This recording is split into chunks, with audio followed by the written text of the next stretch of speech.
আসসালামু আলাইকুম এভরিওয়ান। আজকে তোমাদের সাথে আমি শেয়ার করছি মোমো রেসিপি। প্রথমবারের মতো আমি এটা বানিয়েছি, তো চলো তোমাদের সাথে এটার রেসিপি শেয়ার করা যাক। সত্যি বলতে মোমো তো অনেক জায়গায় ট্রাই করা হয়েছে, বাট আমার কাছে বাসায় বানানো মোমোটাই বেস্ট লেগেছে।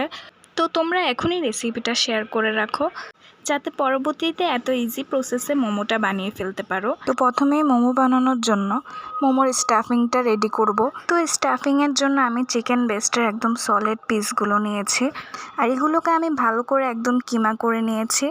আমি নাইফের সাহায্যেই চপিং বোর্ডে কিমাটা করে নিয়েছি। কিমার সাথে আমি বরবটি, পেঁয়াজ, ধনেপাতা, কাঁচামরিচ অ্যাড করেছি, সাথে black pepper, soya sauce, ginger paste, garlic paste add করেছি। স্টেপ বাই স্টেপ এখানে আমি যা যা দিয়েছি তোমরা যদি ওইটা ফলো করো তাহলে তোমরা একদম পারফেক্ট মোমো বানাতে পারবে। তো এখানে মোমো শেটের জন্য মোমো ডোটা রেডি করে নেব। এখানে আমি 2 কাপ ময়দার সাথে কর্নফ্লাওয়ার অ্যাড করেছি। আর মোমো বানানোটা অনেক লেন্দি একটা প্রসেস, অনেক সময় লেগে যায়, তো তোমরা একটু ধৈর্য ধরলেই সুন্দরভাবে মোমো বানাতে পারবে।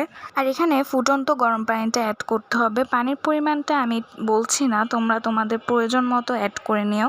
ডোটা বানিয়ে আমি একটা কিছুক্ষণের জন্য রেস্টে রেখে দিয়েছিলাম। আর এখানে একটু তেল ব্রাশ করে নিয়ে তারপর আমি ঢাকনা দিয়ে রেখে দেব।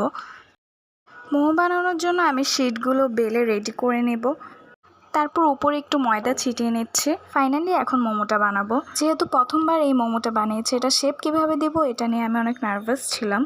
আর আজকের মোমোর স্টাফিংটা কিন্তু অনেক সুন্দর হয়েছে, মানে যেটাকে বলে একদম ফ্লেভারফুল। আমরা কিন্তু মোমোর বেসিক স্টাফিংটা পছন্দ করি না, তাই এখানে একটু হালকা পাতলা মশলা অ্যাড করেছি। তো তোমরা দেখতেই পাচ্ছ এখানে আমি একদম ইজি শেপে মোমোটা বানিয়ে নিচ্ছি, কিন্তু আমার কাছে শেপটা ভালোই লাগছে। তোমরা কমেন্ট করে জানাও যে তোমাদের কেমন লেগেছে। তারপর এখানে আমি আরেকটা শেপও ট্রাই করেছিলাম। এখানে মোমোর শেপটা যে যার পছন্দ অনুযায়ী সুবিধা মতো দিতে পারো।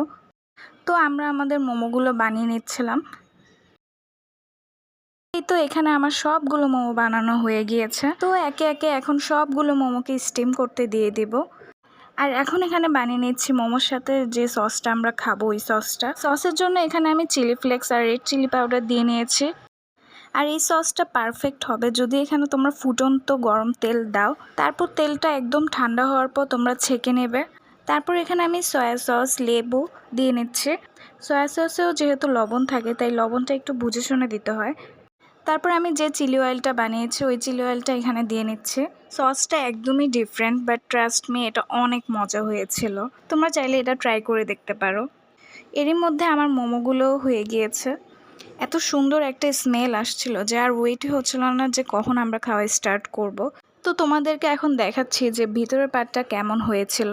একদম পারফেক্টলি স্টিম হয়েছে, একদম ভিতরের চিকেনটাও সিদ্ধ হয়েছে। তো আজকে আমার রেসিপিটা কেমন লেগেছে, ভালো লাগলে অবশ্যই একটা লাইক কমেন্ট করে দিবে। আল্লাহ হাফেজ সবাইকে।